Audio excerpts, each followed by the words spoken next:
Dito sa Papa Dudut Stories, ikaw ay hindi nag-iisa.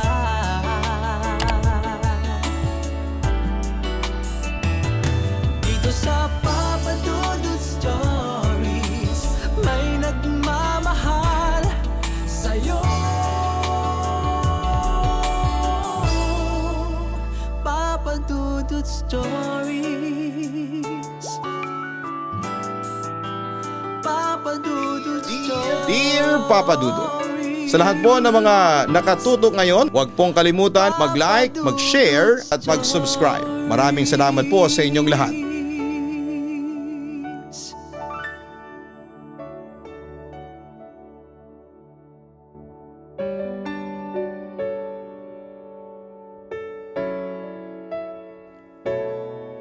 Ang ating likas na yaman ay nagdadala ng kakaibang ginhawa sa ating mental at pisikal na kalusugan. Pero paano kung ang akala mong ginhawa na iyong makukuha mula dito ay mapalitan ng kakaibang takot? Dear Papa Dudut, isang magandang araw po sa inyong lahat. Itago niyo na lamang po ako sa pangalang Jojo. 31 years old at kasalukuyang nanunuluyan dito sa lungsod ng Maynila. Nagtatrabaho po ako bilang isang office staff. Isa po ako sa mga mahilig makinig ng inyong programa dahil bukod sa nakakalibang ito, ay madami din akong mga bagong bagay na nalalaman. Gaya po ng inyong ibang mga letter sender, maging ako ay nakaranas din ng hindi maipaliwanag na bagay sa aking buhay. Bagaman at matagal na itong nangyari sa akin ay naalala ko ito na parang kahapon lamang naganap ang lahat ng mga ito sa akin. Madalas po sa trabaho ko ang ma-stress, lalo na nga kung ang daming deadline na kailangang habulin. Isa sa mga paraan ko upang makapagbawas ng pressure mula dito ay ang dumayo sa iba't ibang lugar kung saan ay may mga magagandang tanawin. Marami din siguro ang makakarelate sa akin kung sasabihin ko na iba ang hatid na kaginhawahan sa aking pakiramdam sa tuwing nakakapag-travel ako at nakakalanghap ng sariwang hangin. Kaya naman po nangyayain ako ng isa sa aking mga katrabaho sa kanilang probinsya na kilala bilang isa din sa mga may tinatagong ganda ng kalikasan, ay wala akong pag-aatubili na sumang-ayon na sumama sa kanya. Sino ba naman kasi ang palalampasin ng ganong pagkakataon? Lalo pa nga at makakalibre ako sa lodging. Tulad ko ay mahilig din sa pagta-travel ang aking kasamahan sa trabaho, kaya naman magkasundo kami. Madalas ko siyang makakwentuhan sa mga nagiging lakad niya, ngunit ito ang unang beses na magkasama kami na magbiyahe. Piyesta din daw kasi sa kanila at pinapauwi siya ng kanyang pamilya dahil magsisidatingan din ng ilang mga kamag-anakan nila na matagal na nilang hindi nakikita. Naisip niya na isama ako dahil minsan ko na din daw nabanggit sa kanya ang aking pagnanais na pumunta sa kanilang lugar. Tuwang-tuwa naman ako nang yayain niya ako. Pabiro ko pang sinabi sa kanya na introduce niya ako doon sa mga ikinuwento niyang mga kakaibang elemento na kanyang na-encounter noong bata pa siya. Nabanggit kasi nito sa akin minsan na noong bata pa siya ay madalas itong makakita ng mga kakaibang bagay.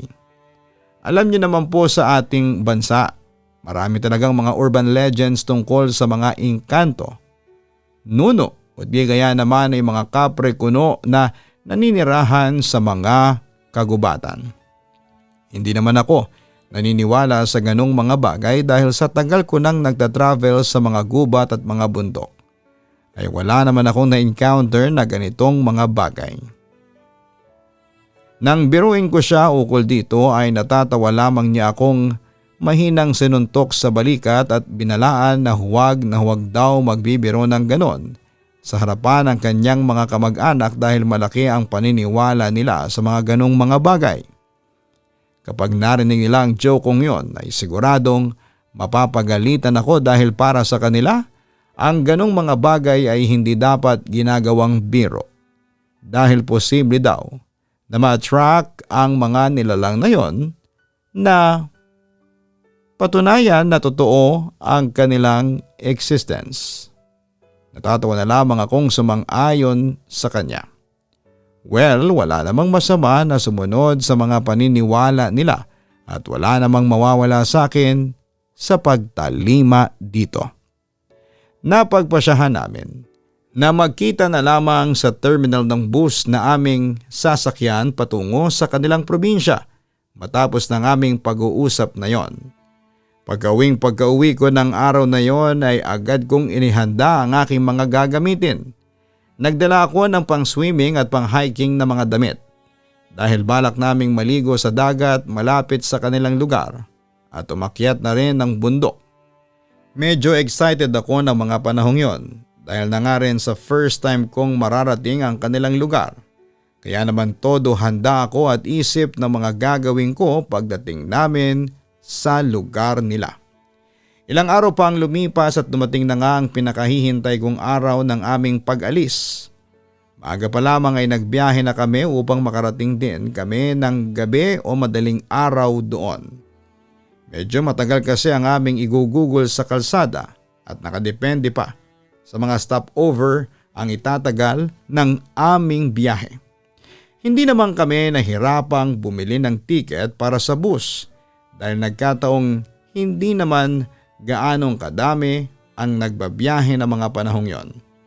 Kwentuhan lamang ang ginawa namin habang nasa biyahe kami. Sinabi nito ang mga usual na ginagawa nila tuwing ipinagdiriwang ang piyesta sa kanilang lugar. Nandyan daw na nagkakatay sila ng baboy, prosesyon at marami pang iba. Sa gitna ng aming paghuhuntahan ay biglang sumeryoso ang aking kasamahan na itago na lang natin sa pangalang Kent. Pagdating daw namin doon sa kanilang lugar ay iwasan ko daw na lumapit sa may puno malapit sa kanilang bakuran. Pinapaniwalaan daw kasi ng mga matatanda sa kanila na may nakatiran ditong elemento. Hindi naman daw nila maipaputol ang punong ito dahil nang minsang subukan nila na gawin yon ay nagkaroon ng aksidente na muntik nang ikapahamak ng mga magpuputol ng puno. Kaya naman napagpasyahan nilang iwasan na lamang ito at huwag lapitan hanggat maaari. Hindi man ako naniniwala sa kwento ni Kent ay sumang-ayon na lamang din ako. Wala namang mawawala kung susunod ako sa kanilang mga paniniwala. Iwas na din ba na may masabi sila sa akin lalo pa at saling pusa lamang naman ako sa kanilang pagdiriwang. Sa buong biyahe namin ay ganoon lamang kami at paminsan-minsan ay iidlip kapag nakaramdam ng antok. Dahil nga sa tagal na nga din ng biyahe ay inabot na kami ng madaling araw bago nakarating sa aming destinasyon. Pagdating namin sa terminal ay nakaabang na sa amin ang kamag-anak ni Kent upang sunduin kami patungo sa bahay na aming tutuluyan. Kahit late na nga kaming nakarating ay talaga namang inantay nila kami doon at ramdam na ramdam ko ang very welcoming vibes sa kanilang lugar. Ganoon naman kasi madalas sa mga probinsya, kahit na hindi nila kakilala ay talaga namang very hospitable sila. Pagdating namin doon ay hinatid lang kami sa aming kwarto ng mga kamag-anak ni Kent. Tapos ay nagsitulugan na din ang mga ito. Kami naman ay inayos muna ang mga dala naming gamit bago nagpahinga. Nakaplano na rin naman ang aming mga lakad kinabukasan. Kaya naman wala na ding problema pa dito. Naging maayos naman ang unang gabi namin doon at walang naging aberya. Ngunit hindi ko inaasahan na sa mga susunod na araw pala magaganap sa akin ang mga bagay na noon ay akala ko ay hindi ko mararanasan kailanman. Kinabukasan pagising namin ni Kent ay may nakahanda ng almusal sa hapagkainan. Habang naroon kami at sabay-sabay na kumakain ay nagpaalam kami na mamumundok muna. Agad naman kaming pinayagan ang kanyang mga kasama sa bahay. Ngunit bago kami umalis ay muli ko namang narinig ang babala na iwasan ng malaking puno malapit sa kanilang bakuran at baka mapagkatuwaan ako ng anumang elemento na nananahan doon. Tumango lang naman ako. Kahit sa loob-loob ko ay medyo natatawa ako. Masyado nang moderno ang panahon ngayon para maniwala pa ako o sila sa mga ganong bagay. Kaya naman hindi ko sineryoso ang ganong mga sinasabi sa akin. Sabi ko nga never naman akong nakakita pa ng mga ganong bagay, kaya paano ako maniniwala, hindi ba? Pagkaalis namin ay nawala na din naman kaagad sa aking isipan ang kanilang mga sinabi. Naging maayos at masaya naman ang pag-akyat namin sa bundok na yon.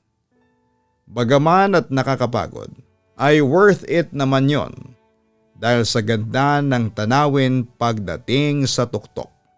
Talagang naramdaman ko na parang kasabay ng pag-ihip ng hangin ay natangay nito ang lahat ng stress at bagay na gumugulo sa aking isipan.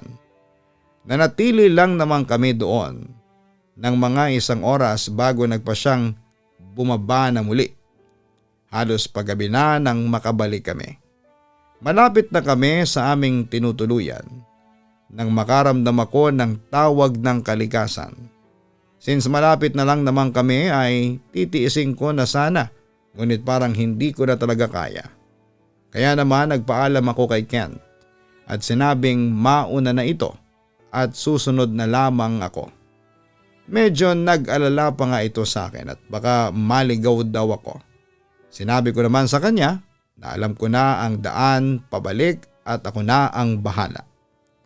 Pagkalis niya ay agad ako naghanap kung saan ako maaaring magpa-relieve ng aking nararamdaman. Ilang saglit lamang ay nakakita ako ng malaking puno na alam kong matatakpan ako. Agad kong ginawa ang aking dapat na gawin. Di pa man ako nakakatapos ay nakaamoy ako ng kakaiba sa aking paligid. Para bang may amoy usok ng sigarilyo. Pero nang lumingon naman ako sa paligid ay wala akong nakita na sino mang naninigarilyo. Inisip ko na lamang na baka naman may dumaan lamang sa lugar na yon na kung sino man, kaya ganon. Nang matapos na ako sa aking ginawa ay napalingon ako sa puno na aking pinanggalingan kanina. Hindi ko maiwasang mapatingin sa mga sanga nito. Hindi ko alam kung guni-guni ko lang ba ang nakita ko. Ngunit sa mga sanga nito ay tila may nakita akong namumulang pares ng mga mata na nakatingin sa akin. Agad akong tumalikod at tinungo ang direksyon kung nasaan ang bahay nila Kent. Napapaisip kung ano yung kakaibang bagay na aking nakita. Natawa ako sa sarili ko dahil pakiramdam ko noon ay nadadala na ako ng mga ikinakwento ng mga tao doon. Kaya kung ano-ano ang mga nakikita ko. Pumasok din sa isipan ko na baka naman merong malapit na lugar doon na maaaring panggalingan ang nakita kong ilaw na yon.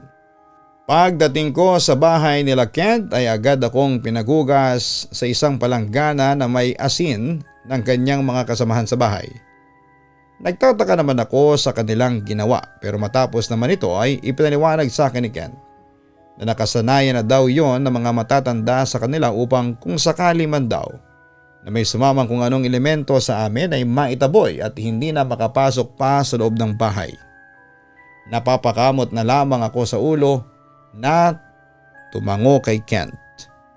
Napakarami kasing paniniwala ng kanilang pamilya na minsan ay hindi ko na nga maintindihan. Dala na rin marahil ng pagod sa maghapong paglalakad. Agad kaming nakatulog ni Kent pagkatapos naming maglinis at maghapunan. Nasa kalagitnaan na ako ng aking pagkakahimbing nang makaamoy na naman ako ng tila amoy ng usok ng sigarilyo. Alam kong hindi naninigarilyo si Kent kaya imposibleng siya ang gumawa noon.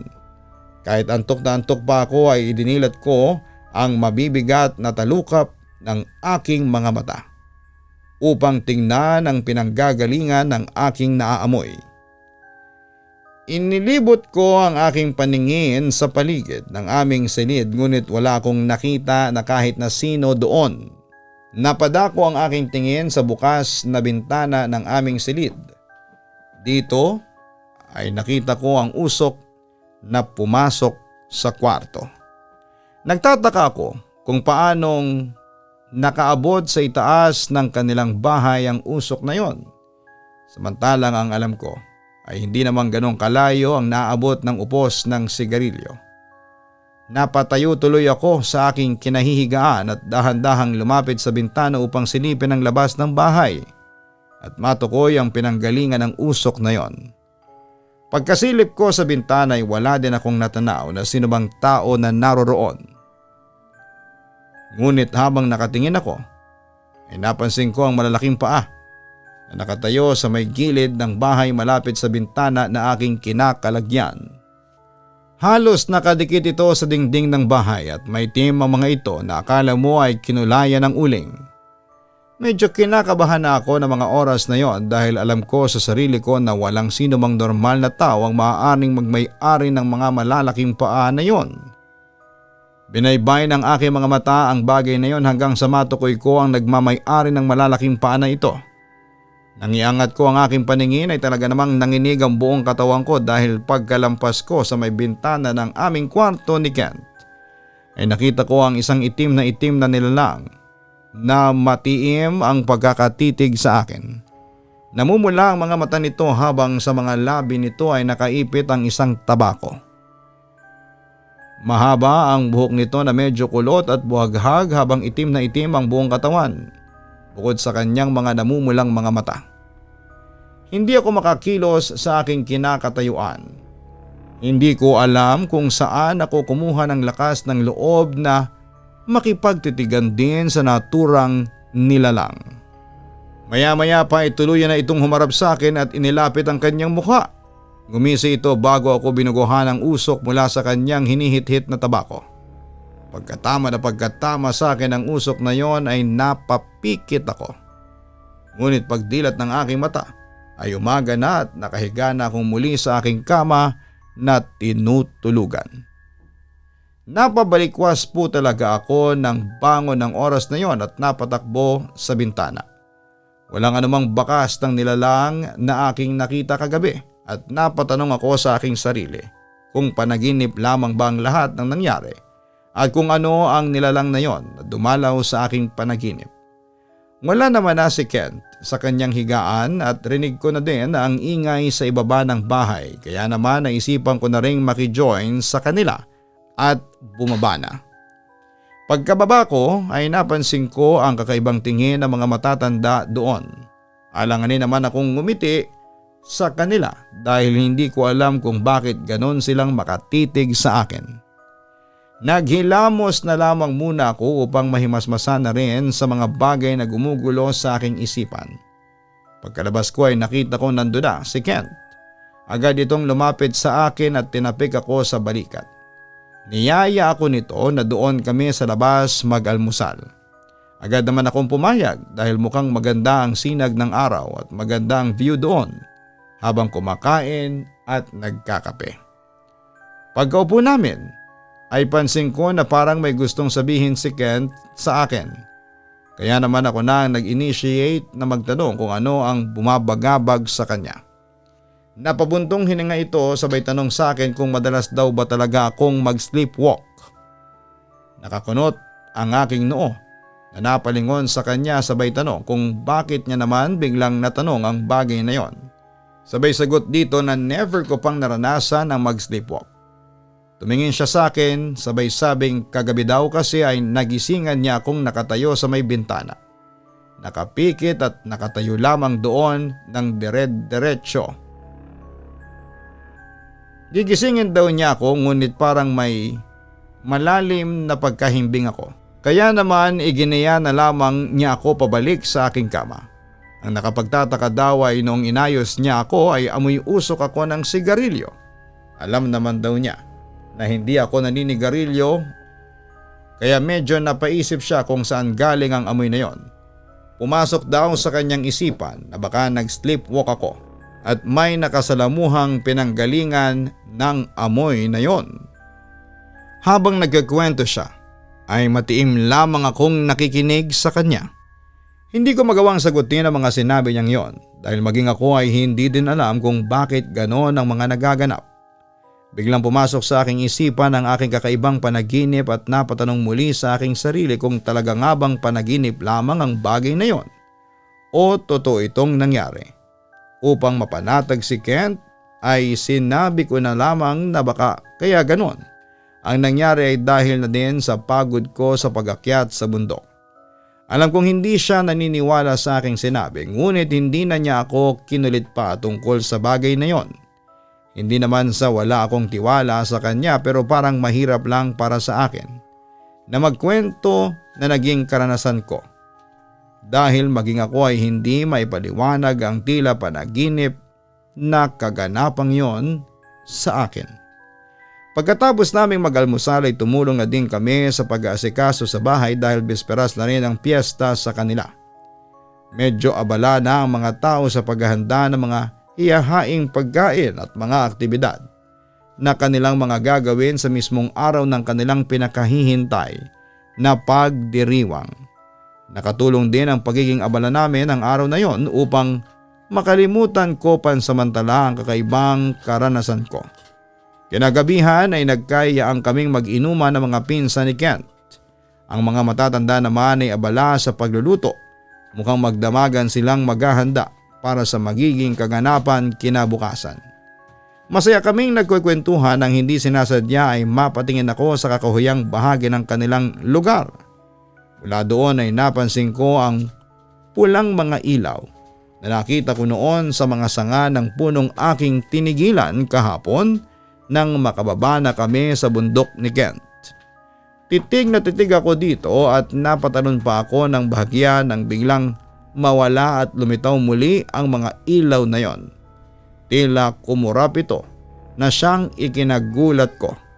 Natatawa naman akong tinanong ng mga kainuman namin kung bakit daw parang nakakita ako ng multo. Agad ko namang itinuro sa kanila ang bahagi ng kakahuyan kung saan ay naroon ang dalawang pulang ilaw na yon. Tinanong ko sila kung nakikita din ba nila ito at kung ano ang bagay na yon. Tinignan naman ng mga ito ang aking tinuturo ngunit ilang saglit pa ay sinabi ng mga ito na wala naman daw silang nakikita doon. Paglingon ko ay naglaho na ang mga ito. Mamaya ay muli kong naamoy ang usok ng sigarilyo. Napalingon muli ako sa lugar na yon at doon nga ay nakita ko ang usok na nagmumula sa madilim na bahaging yon at ang pares ng ilaw na kanina lamang ay nawala na parang bula. Tinatangay ng umiihip na hangin ang usok na nanggagaling dito patungo sa aming kinakaroonan. Doon ko na napagtanto ng inaakala kong pulang ilaw ay mata pala ng kung sino mang nilalang na yon. Habang nakatitig ako doon ay bigla ko na lamang narinig ang aking mga kasamahan na ano daw ba yung amoy na yon na parang sigarilyo. Dito ko na sinabi sa kanila na galing yon sa may kakahuyan. Sa isa sa mga puno doon sabay turo sa kanila sa bahagi kung saan ko nakita ang nilalang na nagtatago sa dilim. Napatingin naman ang mga ito sa aking itinurong lugar, Papa Dudut, at halos mamutla sila. Agad silang nagsipagtayuan at nagaya ng pumasok sa loob ng bahay. Ang isa naman sa mga pinsan ni Kent ay pumunta sa mga matatanda upang ipagbigay alam ang aming nakita. Nagtanong naman ako kay Kent kung bakit ganon ang reaksyon nila sa bagay na yon. Ipinaliwanag sa akin na posible daw kasi nang nakita namin ay hindi tao kundi isang kapre. Kung pamilyar daw ako sa nilalang na ito ay mayahambing ito sa isang higante o di kaya naman ay ang tinatawag na Bigfoot sa ibang bansa. May mapupula itong mata at maitim na kulay. Ang palatandaan daw na merong ganito sa isang puno ay ang amoy ng usok ng sigarilyo na hinihit-hit nito. Mahilig daw manakot ang nasabing nilalang at nanggagambala sa sinumang mapag-initan nito o gumulo sa kanyang tinitirhang puno. Dagdag pa ni Kent, ito daw ang nilalang na nananahan doon sa punong sinasabi nila sa akin. Naiwasan ko. Hindi naman daw ito nang gugulo noon kaya nakapagtataka daw umano na umalis ito sa kanyang tirahang puno at nagtungo doon. Biglang pumasok sa aking isipan ang punong tinigilan ko noong tinawag ako ng kalikasan. Nilarawan ko kay Kent ito upang malaman kung ito ba ang tinutukoy niya. Nang tumango si Kent sa akin ay napahilamos ako ng aking kamay sa aking mukha. Mukhang ako ang dahilan kung bakit naroroon ang kapreng ito. Nagambala ko ang kanyang tirahan upang malaman ang dapat kong gawin upang matigil ang panggugulo at pananakot nito sa akin at sa mga tao doon ay ikinuwento ko ang lahat kay Kent.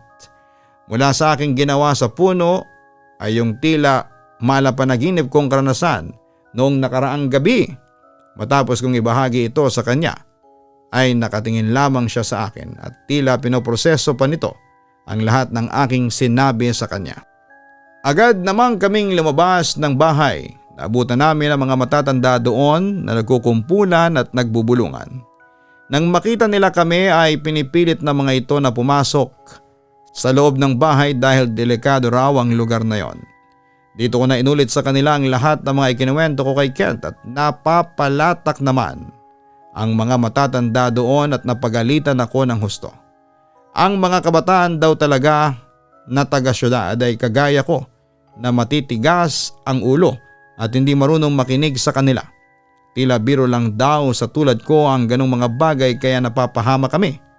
Tulad ng ginawa ko kay Kent ay humingi din ako ng paumanhin sa kanila at nagtanong kung ano ang maaari kong gawin upang matigil na ang panggugulo nito sa amin. Sinabi naman ng mga ito ang dapat kong gawin, ngunit sasama daw sila sa akin upang makasigurado na naligtas ako. Dala-dala ang isang buhay na manok at ilang mga prutas. Kailangan daw namin itong ialay sa may puno na tinitirhan nito upang mapahupa ang kanyang galit sa ginawa kong panggagambala sa kanya. Matapos naming ihanda ang lahat ng aming kailangan ay binaybay na namin ang lugar kung saan ay makikita ang punong tirahan nito. Sumama din sa amin si Ken dahil nag-aalala din siya sa posibleng mangyari. Tila alam naman ng nilalang na yon na patungo kami dahil noong malapit na kami sa lokasyon nito ay nangibabaw na sa hangin ang amoy ng tabako nito. Pagdating namin sa lugar ay agad namin itong natanaw doon sa puno na kampanting nakaupo sa may sanga. Nakatingin lamang ito sa amin na tila ba nagtatanong kung ano ang ginagawa namin doon. Iginaya naman ako ng isa sa mga kasama naming matanda doon at pinahawak sa akin ang manok na aming daladala. Bumulong ito na ako mismo ang kailangang mag-alay nito bilang patunay na nagsisisi ako sa aking kalapastangan ng nagawa sa kanya. Bagaman at kinakabahan ako ay pinilit ko ang aking sarili na gawin ang dapat kong gawin. Lumapit ako sa may paanan ng puno at gamit ang kutsilyong inabot sa akin ng aming mga kasama ay inialay ko dito ang manok. Habang ginagawa ko ito ay sinambit ko din ang paghingi ng paumanhin sa aking nagawa sa kanyang tirahan. Hindi ko alam kung naiintindihan ba niya ako pero tinuloy ko ang aking ginagawa. Matapos nito ay sinunod kong ialay sa paanan ng puno ang mga prutas na aming dala. Nagdasal naman ang mga matatanda doon na siyang sinabayan namin ni Kent. Matagal-tagal din na dasalan ang aming ginawa bago namin maramdaman na buwaba mula sa sangang kanyang kinakaupuan ng kapreng aking nagambala. Doon kami tumigil at pasimple ko itong tinignan. Tumango naman ito sa akin na para bang sinasabi nito na ayos na ang lahat at napatawad na niya ako. Tinignan ko din ang mga matatandang kasama namin upang makita ang kanilang reaksyon. Napanatag naman ang aking kalooban nang makita na tila nabunutan sila ng tinik sa lalamunan. Bago umalis doon ay nagpasalamat ako sa kapre sa pagtanggap niya sa aking paghingi ng paumanhin. Kumaway naman ito sa akin na para bang nagpapaalam bago pa nito kinuha ang manok na aming alay at bumalik sa kanyang sangang kinakaupuan. Ilang saglit pa ay naglaho na ito sa aming paningin. Nagpasalamat din ako sa mga nakakatandang tumulong sa amin at muling humingi ng paumanhin sa mga ito sa pagiging matigas ng aking ulo. Maswerte ako dahil hindi ako pinarusahan ng gusto ng kapreng yon ayon sa kanila. Pinayuhan din nila ako na huwag nang uulitin ang aking ginawa na siya namang pinangako ko sa kanila. Madaling araw na rin po noon nang makabalik kami sa bahay nila Kent. Pinakyat na kami ng mga ito upang makapagpahinga habang naiwan naman sila doon sa baba upang bumalik sa kanilang pag-aasikaso sa mga handa para sa piyesta. Pagkalapat na pagkalapat ng aking likuran sa kama ay agad akong nakatulog dahil na rin sa pagod na dala ng mga naging kaganapan na yon. Hanggang sa matapos ang piyesta at ang bakasyon namin ni Kent ay hindi na muling nagparamdam pa sa amin ang kapre na yon. Tuluyan na itong nanahimik muli sa kanyang tirahang puno. Bumalik na kami noon ni Kent sa syudad at daladala ang isang aral na hindi ko makakalimutan. Bagaman at masasabing saglit lamang naganap ang karanasang kong yon, ay masasabi ko pong ito ay ang bagay na hindi mabubura sa aking alaala. Bukod kasi sa takot na dinala nito sa akin ay naging aral ko din po ito sa aking buhay na hindi lahat ng akala po natin ay haka-haka lamang ay hindi talaga totoo. May mga pagkakataon na ang mga sabi-sabi na ito ay maaari nating makita o maranasan, kaya naman mahalaga na maging maingat po tayo. Hanggang dito na lamang po ang aking liham, Papa Dudut. Maraming salamat po sa inyo and more power sa inyong programa. Lubos na gumagalang, Jojo. Bagaman at may mga bagay sa mundong ating ginagalawan na tila napakahirap paniwalaan, mahalaga pa rin po ang pagrespeto natin sa paniniwala at kasabihan ukol sa mga bagay na ito. Lalo pa nga at kung ikaw ay dayo lamang sa isang lugar.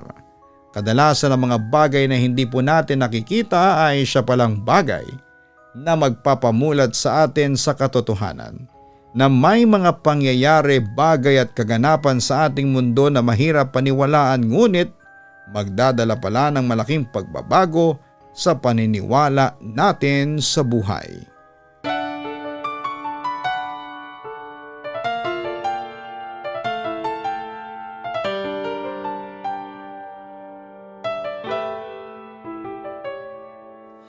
Ang buhay ay mahiwaga, laging may lungkot at saya. Sa Papa Dudut Stories, laging may karamay ka.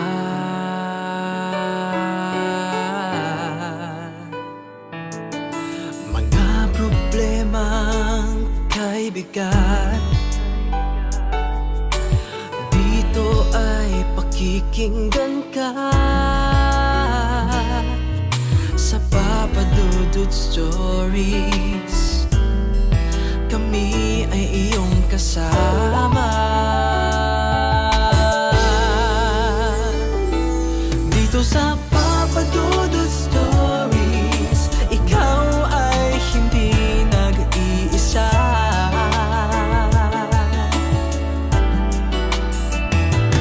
Dito sa Papa Dudut Stories, may nagmamahal sa'yo. Papa Dudut Stories, Papa Dudut Stories,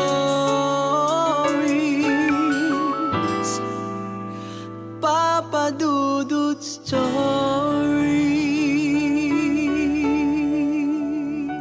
Matakot, kabahan sa mga kwentong nakakagimbal sa Kaistorya YouTube channel with daily post at 7 p.m.